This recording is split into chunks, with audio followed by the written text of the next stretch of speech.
欢迎大家来到我的安华频道学中文。现在我把一个的题目教你们的，就是小猫问路。បាទសូមស្វាគមន៍បងប្អូនទាំងអស់គ្នាចូលមកកាន់ Channel Alpha នៅថ្ងៃនេះខ្ញុំបានលើកយកមេរៀនមួយយកមកបង្រៀនបងប្អូនចំណងជើងតាក់ទងជាមួយនឹង小猫问路កូនឆ្មាសួររកផ្លូវអញ្ចឹងកុំឲ្យយូរបើបងប្អូនមើលមេរៀនរបស់ខ្ញុំហើយពេញចិត្តបងប្អូនសូមជួយចុចlike share ហើយនិង subscribe ឲ្យខ្ញុំម្នាក់មួយផងដើម្បីទទួលបាននៅវីដេអូមេរៀនថ្មីៗហើយនឹងជាការផ្ដល់នៅកម្លាំងចិត្តមកដល់ខ្ញុំអញ្ចឹងបងប្អូនកុំឲ្យយូរបងប្អូនចូលទៅអានចំណងជើងជាមួយខ្ញុំទាំងអស់គ្នាបាទ小猫问路小猫问路កូនឆ្មាសួររកផ្លូវចូលទៅមេរៀនទាំងអស់គ្នា小猫要去奶奶家奶奶家很远它走着走着就迷路了山羊从山坡上走下来小猫问请问去我奶奶家怎么走向前走山羊说小猫走了很久也没看到奶奶家小马从河边跑过来小猫问请问去我奶奶家怎么走你先过河再向左转然后直走小马回答小猫走了很久还是没看到奶奶家这时他看见了大象就上前问请问去我奶奶家怎么走大象笑着说你已经在奶奶家门口了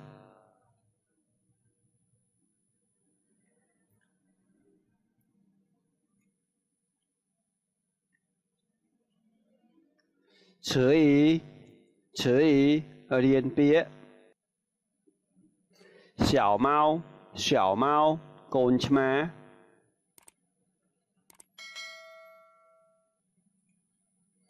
问路សួររកផ្លូវไหน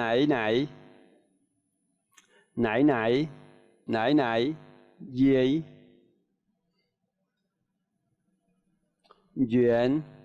远ឆ្ងាយ走着ដើរ迷路វង្វេងផ្លូវ山羊ពពែផសាំងឡើងចំណោត怎么យ៉ាងម៉េច向前ទៅមុខ很久យូរ小馬កូនសេះ河邊មាត់ទន្លេ跑រត់左轉បត់ឆ្វេង然後បន្ទាប់មក回答ឆ្លើយតប没看到 mình khơi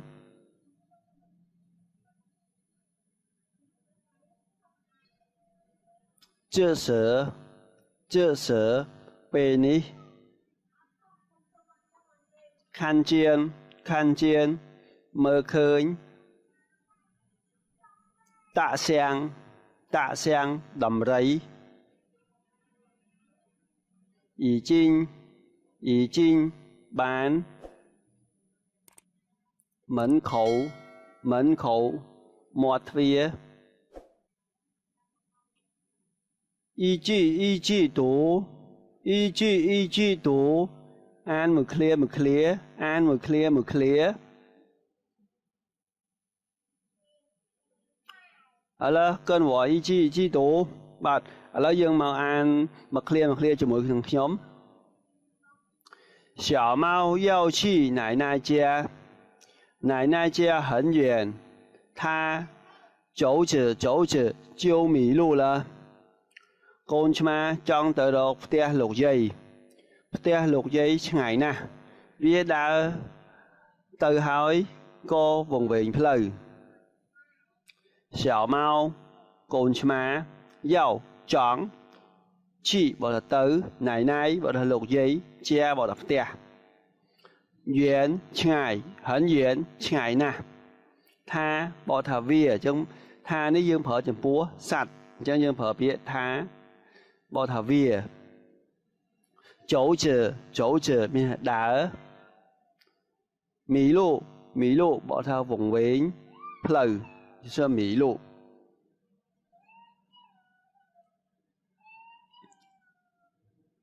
山羊从山坡上走下来，小猫问：“请问去我奶奶家怎么走？”向前者走。山羊说：“宝贝đã cho pi lơ phnom con chma xua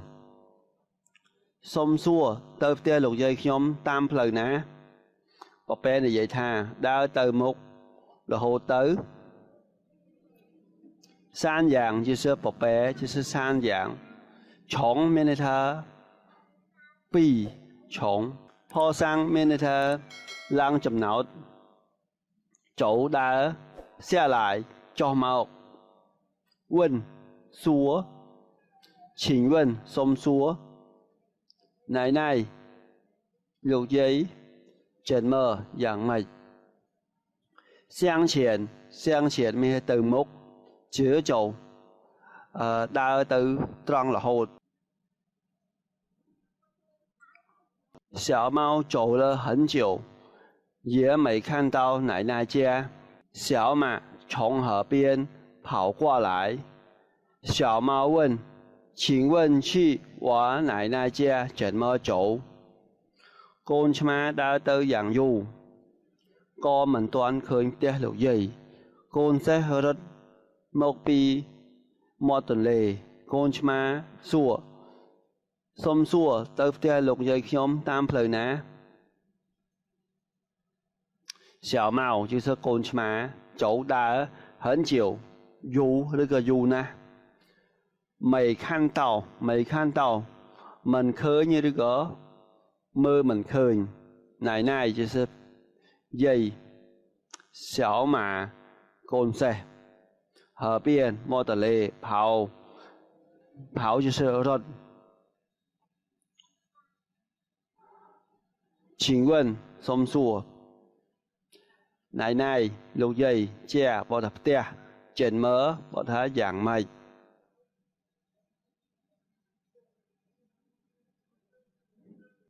你先过河，再向左转，然后直走。小马回答。Con sẽ ឆ្លើយតបអ្នកត្រូវឆ្លងកាត់ទន្លេជាមុនបន្ទាប់មកបត់ទៅឆ្វេងរួចហើយទៅត្រង់រហូតសៀនបើថាមុនសៀនគក់ឆ្លងកាត់គក់បើថាឆ្លងកាត់ហើបើថាទន្លេចៃបើថាទៀតសៀងបើថាទៅចွာជន់បើថាបត់ឆ្វេងយ៉ាងហូរួចហើយឬក៏បន្ទាប់ một chữ chầu trăng là hốt đào từ một là hốt rồi có đào trăng là hốt hồi tả lối tọp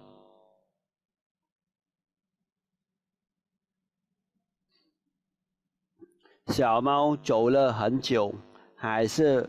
没看到奶奶家。这时，它看见了大象，就上前问：“请问，去我奶奶家怎么走？”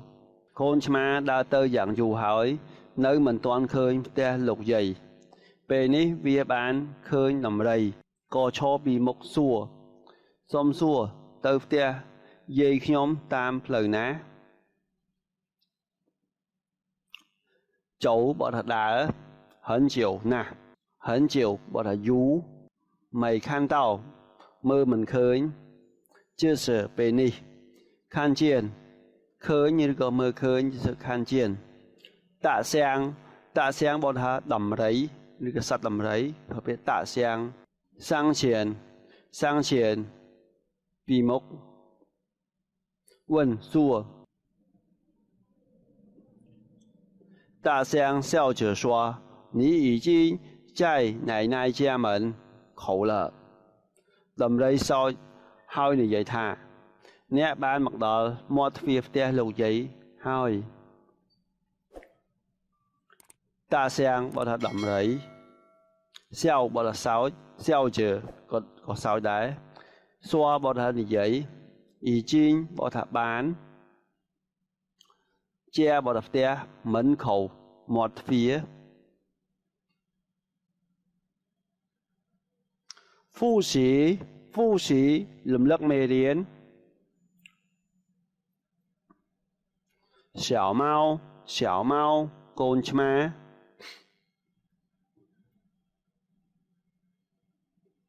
vấn lụ xua rột lử nải nai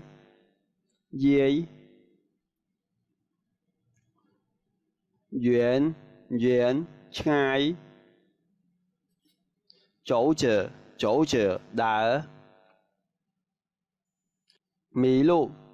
lụ vùng viện lử san dạng bà bé po xăng lang chầm não trần mơ dạng mếch xiang chuyển từ mục hẳn chiều du Xảo mã con xe河邊摸頓lý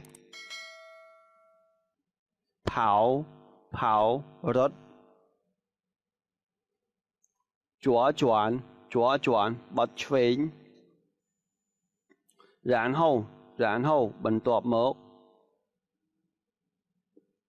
回答 lối tọp